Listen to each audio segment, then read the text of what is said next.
하나님께서 오늘 우리에게 주시는 말씀은 누가복음 15장 1절부터 7절까지인데, 제가 이 말씀을 오늘 준비한 이유는 다음 주가 교회 창립 17주년 기념 이웃 초청 전도 잔치를 한 날이기 때문에 이 전도와 관계된 말씀을 좀 다시 한번 상고해야겠다. 그래서 이 말씀을 택하게 됐고 준비를 하게 되었습니다. 우리가 이 창립 기념일에 무엇을 했으면 좋겠는가. 그러다가 우리 교회가 수년 전부터 다른 어떤 것보다도 가장 긴급한 것을 합시다. 하나님이 우리 교회를 세우신 목적을 잘 이루는 일에 가장 급한 것을 합시다. 그런 의미로 우리 주변에 있는 이웃들, 친척들, 가족들, 친구들을 초청해서 선명하게 복음을 듣게 하고 예수님을 만날 수 있도록 하는 계기를 마련한다면 가장 좋은 일이겠습니다. 그래서 우리가 수년 전부터 꽤 오래됐습니다마는 전도 초청 잔치를 하고 오늘까지 이르게 되었습니다. 그리고 참 감사한 것은 이 전도 잔치가 있을 때마다 이때 나온 분들이 교회에 정착한 분들이 여러분들 생기게 되어서 어떤 노력보다도 참 열매가 귀하게 맺혀졌다. 그렇게 생각을 하고 있고, 또 그 연장선상에도 금년에도 마찬가지로 이 일을 우리가 하게 되었습니다. 근데 이 일은 우리가 디자인해서 한 것이 아니고 하나님의 소원인 줄 알고 하나님께 가장 기뻐하신 일이라고 믿고 우리가 순종하는 마음으로 주님의 일에 동참하는 심정으로 이 일을 시작했고, 또 그런 심정으로 계속해 왔고, 이번에도 마찬가지로 그렇게 우리가 생각을 하고 진행을 해 왔습니다.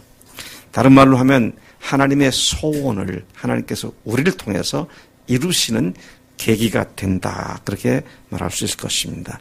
주님은 언제나 모든 사람들이 구원에 이르기를 원하신다. 그렇게 말씀하고 있습니다. 디모데전서 2장 4절에 보니까 하나님은 모든 사람이 구원을 받으며 진리를 아는데 이르기를 원하시느니라. 구원을 받고 진리를 아는데 이르기를 원하신다. 누가요? 모든 사람들이 그렇게 되기를 원하신다.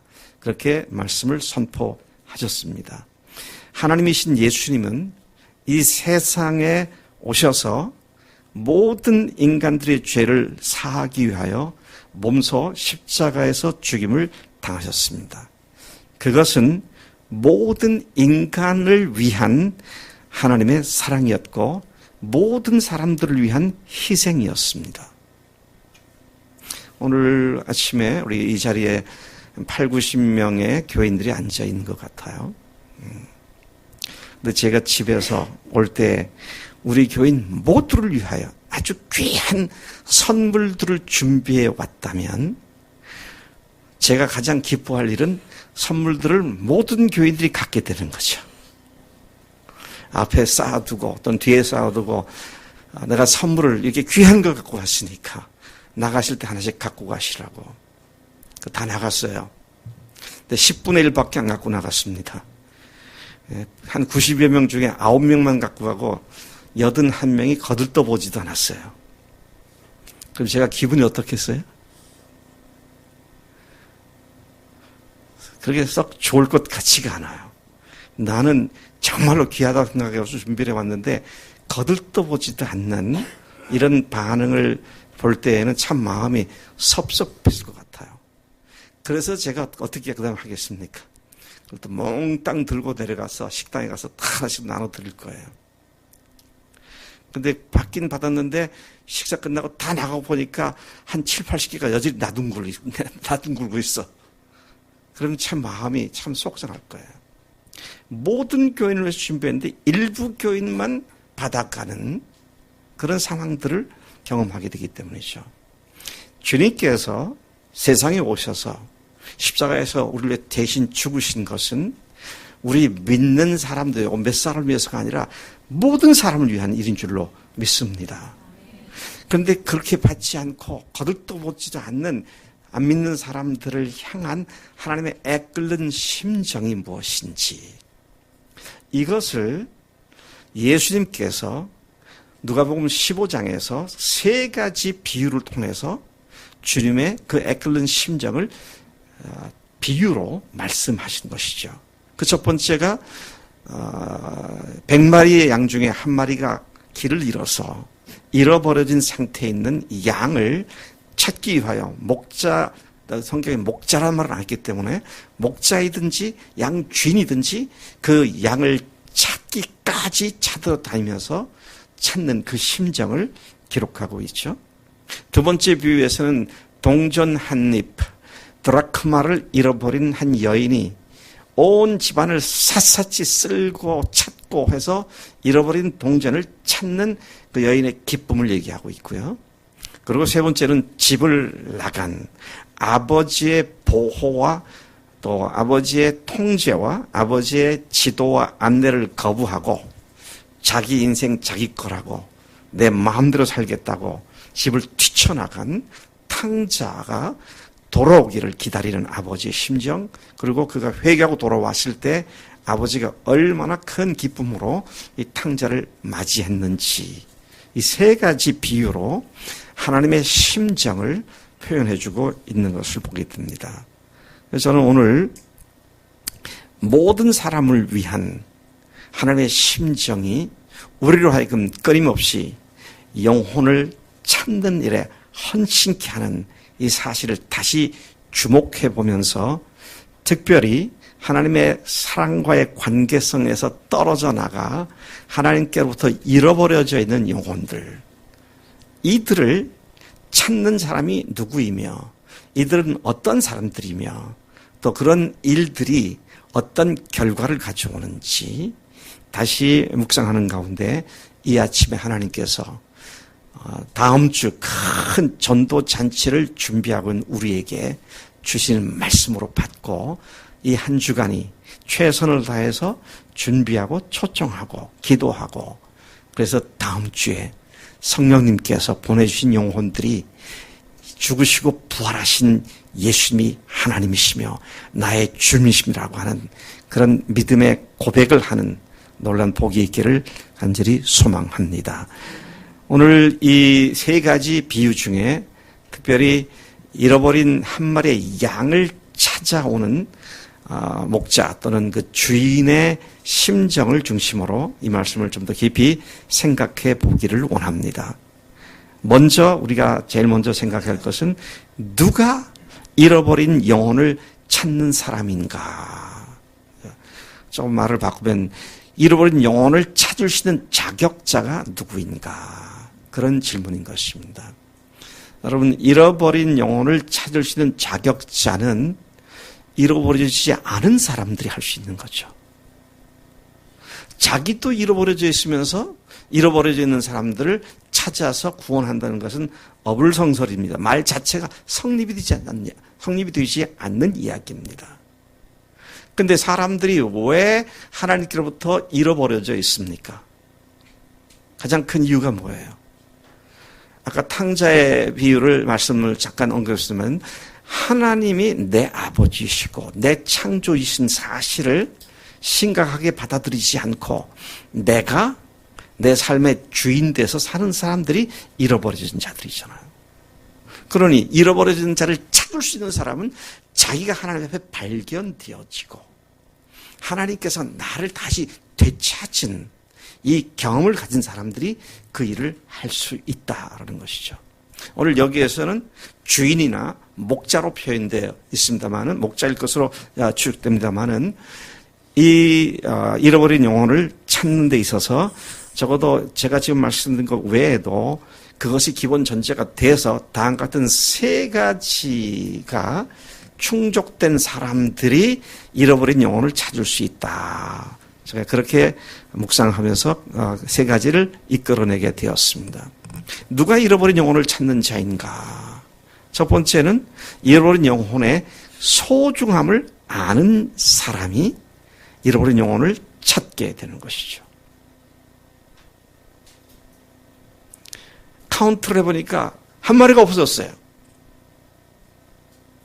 어디 갔지? 잘 안 보입니다. 매 어디 있냐 소리를 쳐도 대답도 없어요. 몇 번 해봅니다. 아닙니다. 이 벌써 일이나 늑대한테 잡혀 먹은가 보다. 에이, 그래도 괜찮아. 99마리가 있는데 뭐. 그러면 그 사람은 한 마리를 소중하게 여기지 않는 사람입니다. 정말 영혼을 찾을 수 있는 사람이 누구냐? 그 영혼 한 사람이 얼마나 소중한지를 아는 사람입니다. 여러분 참 놀라운 거는요. 우리의 눈에 볼 때에는 별 볼 일 없는 것 같은 사람인데 예수님을 부활하신 예수님이 주님이시라고 고백하고 제대로 만나게 되니까 하나님께서 그를 놀랍게 쓰시는 우리 상상을 초월해서 쓰시는 그런 수많은 사람들을 보게 됩니다. 예를 들면 맹인이 눈을 전혀 못 보는 사람이 주님으로 만난 뒤에 미국의 대통령 앞에서도 그 교육에 관한 것을 코칭하는 그런 일에 쓰임 받을 수도 있고요. 정말 아무것도 아닌 것 같은데 그냥 놔두면 모든 사람들이 밟아버릴 수밖에 없는 그런 사람들인데 예수님을 주인으로 모시고 나니까 이 사람들이 세계에 어마어마한 충격을 주는 복음의 일꾼들로 세워지는 이런 경우를 얼마든지 볼 수 있는 것입니다. 여러분 잃어버린 한 영혼을 그걸 결코 소홀히 여길 수 없는 이유를 또 다른 각도에서 말씀드리면 한 사람으로 말미암아 세상에 죄가 들어왔다 그랬습니다. 한 사람으로 말미암아 많은 사람들이 의인이 되게 되었습니다. 예루살렘 성이 하나님 앞에 범죄하고 있을 때 하나님께서 이스라엘을 갖다가 완전히 멸망시키려고 하는 그런 징계를 가하시려고 할 때 그래도 하나님께서는 예레미야에게 말씀하시기를 네가 부지런히 예루살렘 골목 이 골목쪽으로 뛰어다니면서 의인 한 사람만 만나도 내가 이 성을 멸망시키지 않겠다. 예레미야 5장 1절이 그걸 말하고 있습니다. 그래서 예레미야가 쫓아다닙니다. 한 명도 만나지 못했어요. 그 결과 의인 한 사람이 없어서 예루살렘 성이 완전히 초토화되고 마는 바벨론에 완전히 파괴되고 마는 이런 결과를 가져왔다는 것이죠. 그러면 한 사람이 그토록 중요하다는 얘기입니다. 그래서 주님께서도 소자 한 사람을 식족하게 하지 말라 그랬습니다. 소자 한 사람에게 냉수 한 그릇 주는 것도 그 상을 결코 잃지 않겠다. 그래서 여러분 우리가 어느 누구도요. 지금은 믿음이 별로 신통치 않아 보이고 지금은 말씀을 선포해도 맨날 졸고 앉았고 지금은 예배 시간에 몸을 비틀고 있어도 그 사람이 주님 앞에 바로 서게 될 때는 어마어마하게 쓰임받을 수 있는 그런 한 영혼을 생각한다면 누구 하나 업신여기고 대수롭지 않게 그냥 내버려두고 방치해둘 그런 사람은 아무도 없다는 것입니다.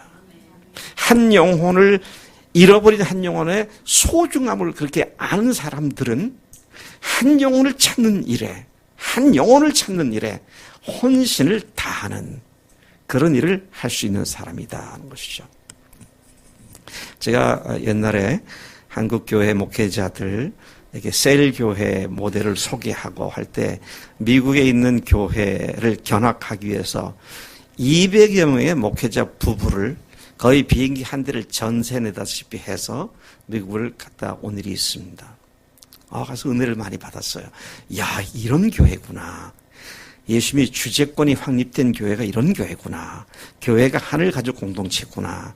그래서 일주일 동안 그 교회에서 다 교회 오신 분들 먹고 자고 심지어 마지막에 관광도 시키고 쇼핑할 수 있는 시간도 주고 그래서 잔뜩 은혜를 받았어요.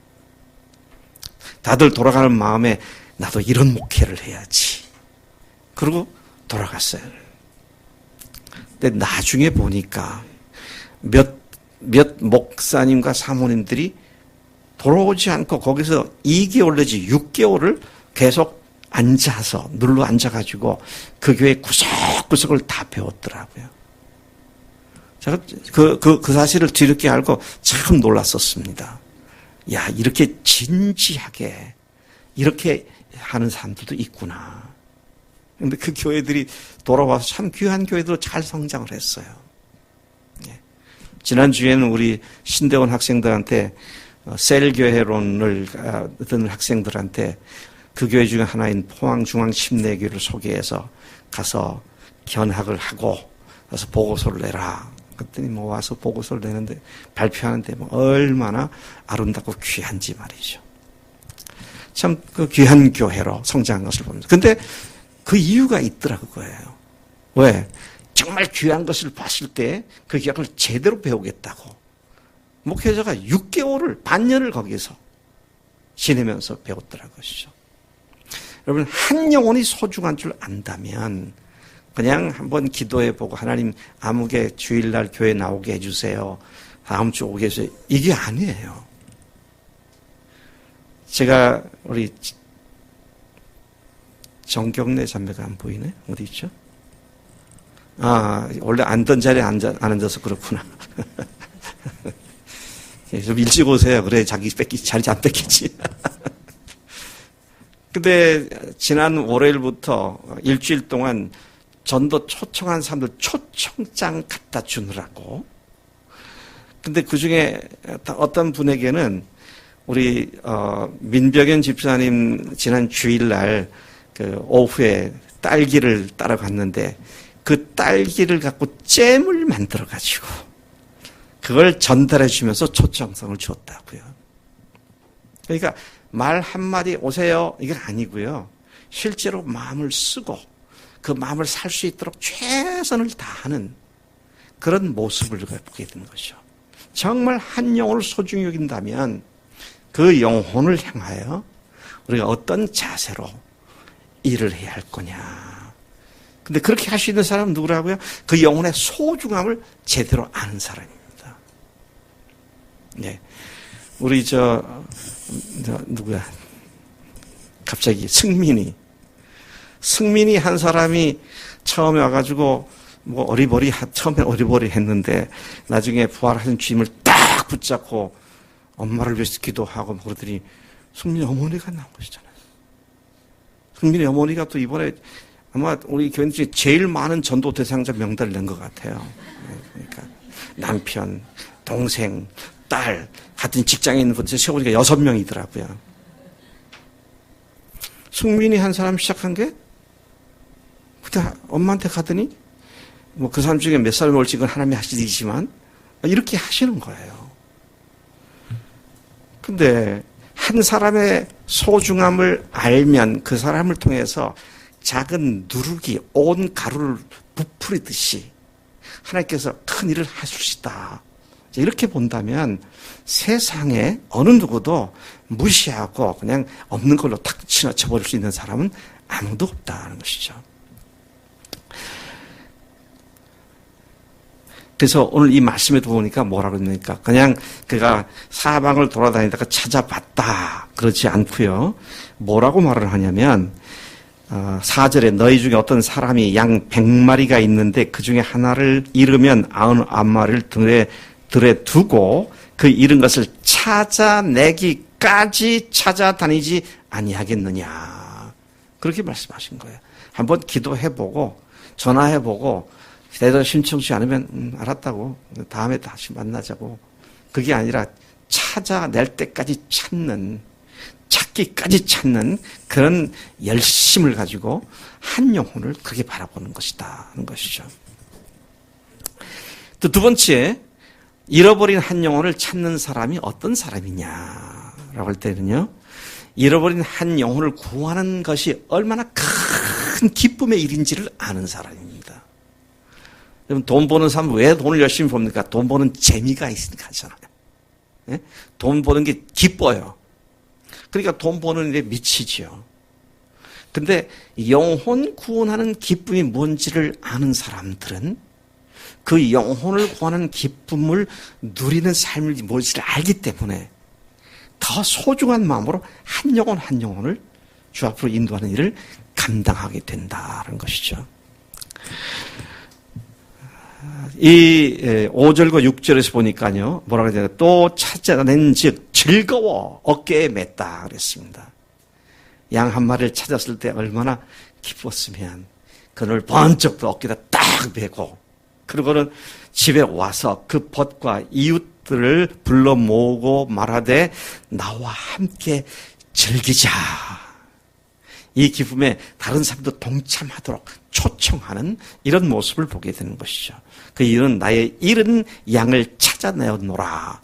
그렇게 말을 한다는 것이죠. 그는 참으로 잃어버려졌던 양을 찾은 것을 크게 기뻐하는 사람이고 이웃과 친구들을 초청하여 함께 즐기는 모습을 보여주고 있는 것이죠.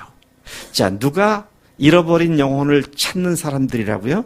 첫째는 한 영혼의 소중함을 아는 사람이다. 둘째는 그 영혼을 구원하는 것이 얼마나 큰 기쁨의 일인지를 아는 사람이고, 그리고 셋째는 한 영혼을 찾는 일이 자기에게만 기쁜 것이 아니라 하늘에 있는 하나님과 하늘에 있는 천사들까지도 크게 기뻐하는 일인 것을 아는 사람들이 한 영혼을 찾는 일에 최선을 다하게 된다는 것입니다. 7절 말씀 보니까 내가 너희에게 이와 같이 이르노니 이와 같이 죄인 한 사람이 회개하면 하늘에서는 회개할 것이 없는 의인 99으로 말미암아 기뻐하는 것보다 더하리라. 죄인 한 사람이 회개하고 하나님께로 다시 찾아지는 것은 회개할 것이 없는 자, 회개할 것이 없는 의인, 다시 말하면요, 온전한 자, 그런 영적 성숙이 굉장히 잘된 사람, 그런 사람들 99명 때문에 기뻐하는 것보다 훨씬 더 큰 기쁨이 잃어버린 영혼이 주 앞에 돌아올 때 하늘에 있다는 사실인 것이죠. 여러분 그런 기도 자주 하시죠. 하나님 제 생애가요 정말 주님 기쁘시게 하는 삶이 되게 해주세요. 그런 기도 하시죠? 안 하세요? 그렇게 하시죠? 네. 근데 성경에 딱 구체적으로 명시된 우리의 어떤 행위가 하늘에 있는 존재들을 기쁘시게 하느냐라고 할 때 잃어버린 영혼이 죄인이 회개하고 들어올 때 하나님이 기뻐하시고 천사들도 기뻐한다. 여러분 이게 분명한데 왜 이것을 안 할까요? 우리가 안 할 이유가 없습니다. 한 영혼의 소중함과 그 영혼을 통한 하늘의 기쁨을 누리는 것뿐만 아니라 하늘 아버지께 기쁨이 되어드리는 그런 삶이 영혼 구원하는 것과 대조할 수 있는 건 아무것도 없어요. 저는 우리 교인들이 정말로 복음 안에 똑바로 서가지고 성숙한 그리스도인 돼서 마귀에게 초점 안 뺏기고 예수님께 초점 딱 맞춰서 늘 승리하는 삶을 살기를 간절히 소망합니다. 그런데 그런 교회가 된 것보다도 하나님은 잃어버린 한 영혼 돌아오는 걸 더 기뻐하신다 그랬다고요. 어떤 이유에서든지 전도하지 않는 것은 사탄의 거짓된 전략입니다. 한때 제가 세일교회를 도울 때 많은 목사님들이 그런 얘기했어요. 교인 안 믿는 사람이 교회에 오면 뭔가 우리가 보여줄 게 있어야 전도하지 않겠느냐. 우리가 보여줄 게 있을 때까지는 우리에겐 전도하지 않겠다. 그랬는데요. 그때부터 20년도 훨씬 지났는데 지금도 보여줄 게 없더라고요. 계속 보니까. 근데 열심히 전도했던 교회들은 그냥 보여주려고 한 게 아니라 우리 신학생들도 포항까지 가서 보잖아요. 참 이게 놀라운 역설입니다. 그래서 여러분 전도하지 않고 영적으로 성장한다. 천만의 말씀입니다. 전도를 통해서 영혼이 주 앞에 돌아오는 이 사실을 보는 가운데 우리의 영혼이 살아나게 됩니다. 초대 교인들이 몇 년간 훈련을 받고 예루살렘 교회가 나가서 전도했어요? 아니에요. 예수님 부활 승천하시고 성령 강림하시자마자 뛰쳐나가서 복음을 전하기 시작합니다. 하루에 3,000명, 5,000명 허다한 수의 사람들이 날마다 구원받는 사람이 더해지고 허다한 무리가 그리스도의 도에 복종하고 이런 일을 통해서 예루살렘 교회가 어마어마하게 성장하기 시작하죠. 여러분 전도를 뺀 다른 모든 교회 프로그램은 아무 의미가 없습니다. 저는 참 감사한 게요. 제가 전도하세요 평상시에 말을 안 하잖아요. 오늘은 이제 다음 주가 전도 잔치 날이니까 잔치 준비하기 위해서 최선을 마지막 한 주간 더 열심히 합시다. 그런 의미에서 얘기를 하지만 평소에 말 안 하잖아요. 그런데 여러분들의 간증을 들어보면 우리 교회는 꾸준히 계속 전도하고 있는 걸 확인할 수 있습니다. 근데 이런 사실을 알고 하는 것하고 모르고 하는 것도 다를 거예요. 자, 의인 99명 때문에 기뻐한다. 이게 모든 이 세상에 있는 교회 목사들의 소망일 겁니다. 우리 교회를 보면, 이야, 저렇게 사람들이 주님 앞에 이렇게 성장한 귀한 교회들이구나. 야, 세상에 저런 교회도 있구나. 이런 목회를 하기 누구나 원할 거예요. 근데 그것보다도 죄인 한 사람이 회개하고 돌아오면 하늘에서 그게 더 기뻐하신다고 그랬어요. 그렇다고 우리가 온전하게 의인 아오나비 제대로 성장하는 건 안 해도 됩니다. 그 말은 아니고요. 그렇게 돼야 또 전도도 제대로 하는 겁니다. vice versa. 이게 뭐랄까 상호 보완적인 관계지 하나만 뚝 띄어서 해주는 문제는 아니죠. 자, 그런 상황을 우리가 다른 말로 표현하면은요. 아무리 성령이 해박한 성경 지식이 있고 무수한 성령의 은사들을 체험하고 제자 훈련 과정을 수없이 반복해서 듣고 또 목장 모임에도 성실히 참석하고 또 뭡니까 교회 생활에 충성한다 할지라도 그리고 많은 사람들도 이야 저 사람 어떻게 저렇게 할지 대단한 믿음의 사람이다라고 불려진다 할지라도 실질적으로 나를 통하여 한 영혼이 주 앞에 돌아온 일이 없다면 그 앞의 것이 하늘나라에서는 그게 큰 것이 아니라는 것입니다. 여러분 오늘 이 말씀이 왜 나오는지 아세요? 이 세 가지 비유가 왜 나오는지 아세요? 그건 15장 1, 2절에서 이어서 나온 말씀입니다. 근데 12장 1, 2절이 뭡니까? 바리새인, 죄인들이, 세리들이 예수께로 나오니까 당시에 최고의 신앙을 자랑했던 바리새인들이나 사두개인들이나 이런 사람들이 그것을 향하여 빈정거리는 말을 했었습니다. 2절에 보니까요. 바리새인과 서기관들이 수군거려 이르되 이 사람이 죄인을 영접하고 음식을 같이 먹는다 하더라. 얼레리 꼴레리 저 예수에게는 저런 죄인들이 오는구나. 참 이상한 그룹들이야. 우린 저들하고 같이 밥도 안 먹는데 뭐 이러고 있는 자들에게 주님께서 세 가지를 딱 엿보시면서 아버지의 심정이 뭐냐 그럴 때 잃어버린 영혼이 주 앞에 돌아온 것이다. 지금 이 말이 나오게 된 컨텍스트가 그겁니다. 그러면 다시 오늘로 돌아와서요. 우리가 성경 공부 열심히 하고 제자 훈련도 하고 뭐 열심히 한다. 그래서 우리가 믿음이 잘 성장한다. 암만 그래도요. 실제적으로 생명의 열매인 영혼 구원하는 일이 없다면 그 앞에 것들이 자신들의 종교 생활의 훌륭한 데코레이션은 될지 모르지만 생명력 있는 그리스도의 삶은 아니다라는 사실을 직시하고 이 문제를 반드시 돌파해야 할 문제다. 그런 말씀인 것이죠. 그런데 여러분 너무 염려하지 마세요. 야 그럼 전도 어떻게 해야지? 뭐 어떻게 하지? 걱정도 하지 마세요. 어떻게 해야 합니까? 복음 앞에만 서면 됩니다. 네. 여러분 누가 무슨 얘기를 하더라도요. 예수님이 죽으시고 부활하신 하나님이십니다. 이게 좀 확실하게 서게 되면 그거 말 안 하면 속에서 불이 붙잖아요. 입이 근질근질하잖아요. 그래야 전도하지. 박 목사가 지난 주일날 설교하라고 그랬는데 생명의 역사가 있는지 없는지가 그 믿음의 척도를 믿음의 성장 정도를 척도한다는 그런 식으로 얘기를 했는데 그래도 나도 해보긴 해봐야겠다. 이거 아니에요. 지금 제가 여러분들에게 그런 강박관념 주입하자고 하는 거 아닙니다. 암만 강박관념 주입해도요. 안 되면 안 되는 거예요. 근데 내 안에 생명의 역사가 종소수치고 있는데 이게 어떻게 감추어집니까? 우리 지금 아주 아름다운 귀한 그 가정을 이루어서 너무 감사한데요. 연경 자매하고 정우 형제가 오늘날 제가 가만 보니까 둘의 표정이 좀 심상치가 않더라고. 쟤네들이 저게 연애를 하지? 이게 안 감춰져요, 안 감춰져요. 그냥 아무도 모르겠다가 그래서 야 속았다 이게 아니고요. 쟤네들이 저렇구나. 다 보여지더라고요. 뭐 사랑하는 것은 그게 그렇게 나타나게 되어 있습니다. 또 어떤 사람은 아무리 스마일을 한다 하더라도 왠지 눈가에 근심 걱정이 서려 있는 것도 보여요. 그게 안 간초집니다. 근데 여러분, 그렇기 때문에 내적으로 예수님의 십자가와 부활이 확실한 증거가 되어서 이것을 얘기하지 않으면 내가 불이 붙은 것 같고 뼈가 막 불 붙는 것 같아서 이런 복음 앞에 서는 것이 우리를 그렇게 하게 하는 줄로 믿습니다. 자, 누가 잃어버린 영혼인가?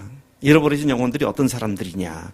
하나님의 사랑으로 떨어져 나갔거나 하나님의 돌보심과 관심과 보호하심과 인도하심으로부터 방치되어 있는 사람들이 잃어버려진 영혼들이라는 말씀이죠. 잃어버린 영혼들이란 하나님의 품에서 떨어져 나가 마귀의 종이 되고 마귀의 자식이 되어 마귀에게 일생 동안 휘둘리는 삶을 사는 그런 영혼들을 의미하는 것이죠.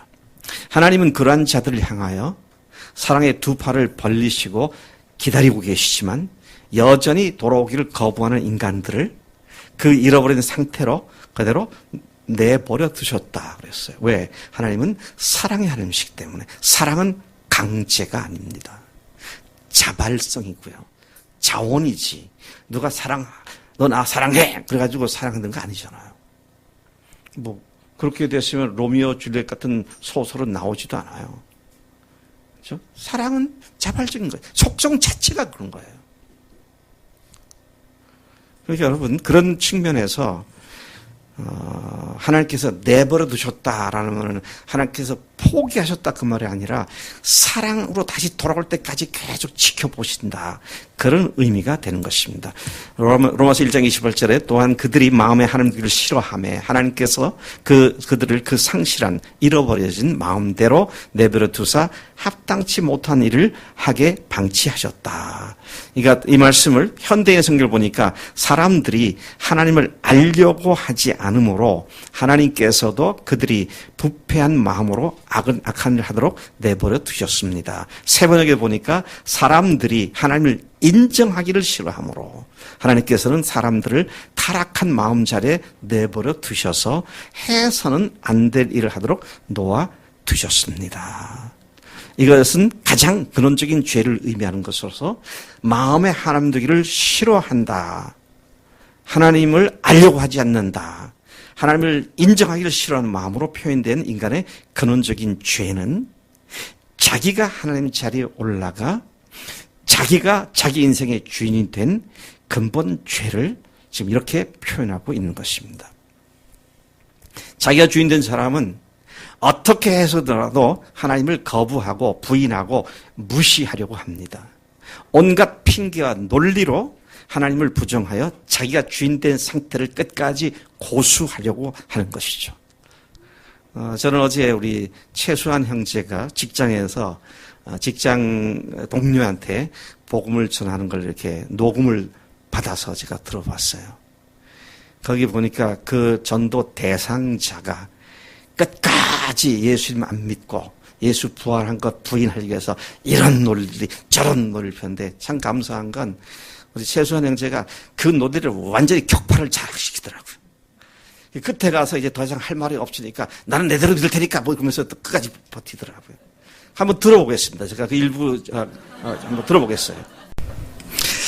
그래서 그날 어제 그 친구가 예수님을 영접했느냐 아직 안 했어요. 할 말도 없고 반대 그렇네 뭐 그러고 한숨 푹 쉬다가 일단 거기서 중단하는 것 같은데 여러분 수환 형제가 최근에 주님 앞에서 다시 정신 딱 차리고 세워진 지가 이제 2, 3주 됐어요. 전도 훈련 안 받았어요. 계속 복음만 반복해 들었어요. 근데 누구 못지않게 담대하게 증거를 하잖아요. 그리고 처음에 뭐 말 안 하려고 그러니까 처음에 녹음도 잘 무슨 말인지 모를 정도로 막 섞이던 말이 나중에는 수환 형제 말로 완전히 압도되고 말죠. 그래도 또 안 믿지요. 그래도. 자, 그래서 여러분 우리가 복음을 전하는 그 일에 있어서 많은 사람들이 예수님을 하나님으로 주님으로 믿는 그 자체를 싫어하고 있다고 하는 거죠. 많은 사람들이 아이고 내가 믿고 싶은데 안 믿어집니다. 거짓말이에요. 뭐가 거짓말이냐? 안 믿고 싶은 마음이지 안 믿어지는 게 아니에요. 그래서 여러분 우리가 이와 같은 자기가 주인된 근본적인 죄 이것 앞에 직면하지 않으면 우리가 해결받을 길이 없어요. 그래서 우리가 이 영혼들을 볼 때마다 참 이분들의 근본 문제가 이거구나. 그렇게 근본적으로 자기가 주인된 삶을 고수하려다가 보니까 모든 발생하는 일들을 자기 위주로 전부 다 조작을 하게 되고요. 자기의 유익한 방향으로 모든 걸 해석하게 되고 자 그러니까 어떤 일이 발생합니까? 곧 모든 불의, 추악, 탐욕, 악의, 시기, 살인, 분쟁. 분쟁이 뭐예요? 분쟁. 무리를 져가지고 무리가 만들어져 싸우는 거예요. 참 조심해야 돼요. 우리 교회에서도 보면은요, 뭐 우리 교회는 그런 일이 거의 없지만 어떤 불만이 있으면 그걸 규합을 해요. 그래서 다른 사람들이 거기 동조하게 만들어가지고 그룹이라는 힘을 가지고 싸우려고 덤벼드는 뭐 전형적인 사탄의 수법이죠. 그래서 여기 분쟁, 사기, 악독이 가득한 자요. 또 뭡니까? 수군수군하는 자요. 수군수군한다는 말을 요즘 사람들이 자주 쓰는 말로 하면 뭐라 그럴까요? 뒷담화하는 것. 앞에서 말하고 뒤에서 자꾸만 비방하고 하는 이런 것들.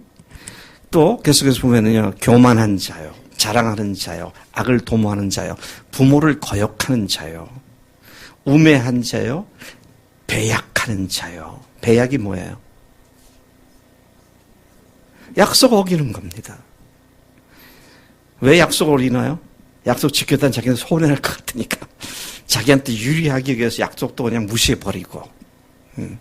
모든 게 뭐예요? 이 모든 죄악들이 자기가 주인된, 여기서부터 파생돼 나온, 당연하게 나오는 그런 결과가 되는 것이다. 무정한 자요, 무자비한 자가 되었다. 이게 하나님을 마음에 두기를 싫어하는 자, 자기가 주인된 삶을 끝까지 고수하려는 자의 실제적인 생활 속에 나타나는 모습이다 하는 것이죠. 근데 여기에서 32절에 가면 한 걸음 더 나가서 저희가 이 같은 일을 행하는 자는 사형에 해당하다고 하나님의 정하심을 알고도 자기들만 행할 뿐 아니라 이를 행하는 자들을 옳다 하느니라. 자기가 주인 돼서 모든 걸 자기 중심으로 조작하며 사는 사람들이 이런 일을 하면 하나님께로부터 사형은 둘째 사망을 얘기하는 것인데요. 죽은 뒤에 영원한 지옥에 들어가는 것을 알면서도 자기들만 행할 뿐 아니라 또한 이것들을 행하는 자들을 옳다 하느니라. 지금 우리가 이 세대에 살고 있는 것이죠. 여러분 성경은 분명히 동성애가 죄라고 말하고 있습니다. 근데 전 세계가 지금 다 미쳤어요. 어떻게 미쳤나요? 죄와 불법을 합법화시켜버립니다. 동성애 차별금지법이라든지 이런 것들이 바로 그거 아닙니까? 국가가 나서고 유엔이 나서가지고 이런 짓을 하고 있는 마귀의 모습을 우리가 똑바로 봐야 하는 것이죠. 근데 이 모든 것들의 시작은 자기가 주인됐기 때문입니다. 자, 그런 의미에서 우리가 제대로 우리가 알아야겠다.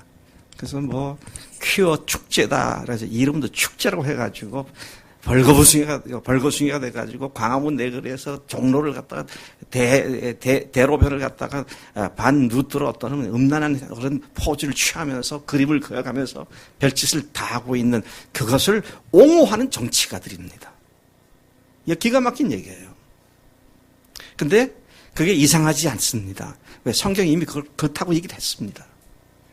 자, 그런 측면에서 잃어버린 영혼들이 바로 이런 삶을 살 수밖에 없는 자들이다. 그걸 말씀하고 있는 것이죠. 그럼 왜 잃어버린 영혼을 찾아야 하는가? 여기에는 긴 말이 필요 없을 것 같아요. 하나님께서 모든 사람들이 구원에 받으며 진리를 아는 데 이르기를 원하시기 때문입니다. 여러분, 모든 사람이 구원받고 진리를 알게 되는 것이 하나님께서 원하신 것인데 사람들이 구원받지 못하는 이유가 뭡니까? 거짓에 속아서 진리를 부인하며 살아가기 때문인 것입니다. 그들은 진리가 뭔지를 몰라요. 그래서 거짓된 지식에 속아서 살아가고 있습니다. 무신론자들이나 과학주의자들이나 현세주의자들은 죽으면 그것으로 모든 것이 끝난다고 그렇게 거짓된 믿음으로 삶을 살아가고 있는 것이죠. 또 어떤 종교는 사람이 죽으면 다른 짐승으로 환생한다. 그렇게도 얘기를 하죠. 뭐 나름대로 이론을 갖고 얘기를 설명할 수 있겠어요. 그러나 그것은 사실이 아니라는 사실을 우리가 분명히 봐야 하는 것이죠. 그러면 그건 진리가 아닌데요. 성경에서 하나님은 뭐라고 말씀하십니까? 로마서 3장 23절에 모든 사람이 죄를 지었다고 말씀하십니다. 6장 23절에 죄의 삭은 사망이라고 말씀하시고요. 그럼 죽은 뒤에 끝나는 것이 아니라 히브리서 9장 27절에서는 한 번 죽는 것은 사람에게 정하신 것이요 그 후에는 심판이 있다고 말씀하십니다. 그리고 심판의 결과가 이미 언도되어 있는데 불과 유황으로 타는 못에 참여하게 되는 것이다. 계시록 21장 8절이 그렇게 말하고 있는 것이죠. 근데 내 사랑하는 가족 중에 내 사랑하는 친척과 친구 중에 그런 상황 속에 있다는 것을 안다면 우리가 전하지 않을 수가 없죠. 왜? 완벽하게 살 수 있는 길을 주님께서 제시해 주셨는데 그 십자가로 말미암아 부활의 확실한 증거로 말미암아 영원하게 변화되는 그런 인생이 될 수가 있기 때문에 그것을 전하지 않을 수가 없다라는 것입니다. 잃어버린 영혼을 사랑하는 일은 어마어마한 기쁨을 가져다 준다. 이미 앞서 언급을 했습니다. 5절부터 7절까지 보니까 찾아낸 즉 즐거워 어깨에 메고 또 집에 와서 그 벗과 이웃을 불러 모으고 나와 함께 즐기자. 또 7절에 보니까 죄인 한 사람이 회개하면 하늘에서 회개할 것이 없는 의인 99명으로 말미암아 기뻐하는 것보다 더하리라. 네. 또 잃어버린 드라크마를 찾은 여인의 비유에서도 또 찾아낸 즉 벗과 이웃들을 불러 모으고 말하되 나와 함께 즐기자. 또 세 번째 집 나간 아들 다시 돌아오도록 그 아버지가 매일 문 밖을 바라보며 지켜섰다가 회개하고 돌아오니까 아직 거리가 먼 상태인데 쫓아가서 그 아들을 껴안고 입 맞추고 목욕시키고 손가락에 반지를 다시 끼워주고 옷 갈아입히고 그 다음에는 집에서 짐승들을 잡아서 큰 잔치를 배설하는 그런 기쁨이 있음을 여기서 보여주고 있는 것이죠. 우리는 아직 천국으로 이주하지 않았습니다. 그렇죠? 아직 우리가 이 세상에 살고 있어요. 언젠가 천국으로 이사를 갈 겁니다. 그런데 이 세상에서도 하나님이 크게 기뻐하시고 천사들조차도 기뻐하는 그 천국의 기쁨을 우리가 아직 이 세상에 있을 때에도 잃어버린 영혼을 구하는 일을 통해서 실제로 누릴 수 있게 되는 줄로 믿습니다. 제가 신학생들을 많이 이렇게 만나보면 그 학생들 중에 상당히 많은 퍼센테이지가 전도의 열매를 얻기 시작하면서 내가 평생 이 일에 헌신해야겠다.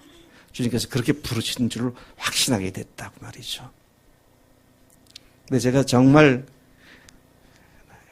기절할 만한 사건은 이번 학기에도 제가 한 90명 정도의 신대원 학생들을 전도학을 가르쳤습니다. 전도 방법을 가르치고 또 우리 전도 메시지를 다 외우게 만들고 그 전도를 시켰어요.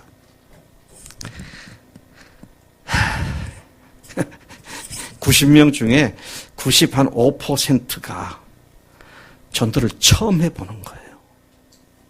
아니, 전도도 안 해보고 무슨 신학교로 와. 이게 기가 막힌 겁니다. 뜨거워요. 신앙이 시시한 게 아니에요. 굉장히 뜨거워요. 그래서 제가 성경을 가지고 잘 놓아주고 성경하면 막 저한테 대들어요. 얼마나 뜨거운지. 교수님, 그게 정도가 아니지 않습니까? 막 대들어요. 전 대드는 사람이 참 또 좋아. 문제의식을 느끼고 배우고 있다는 거니까 말이죠. 그럼 뭐 전 그것 때문에 화가 나고 그러진 않은데.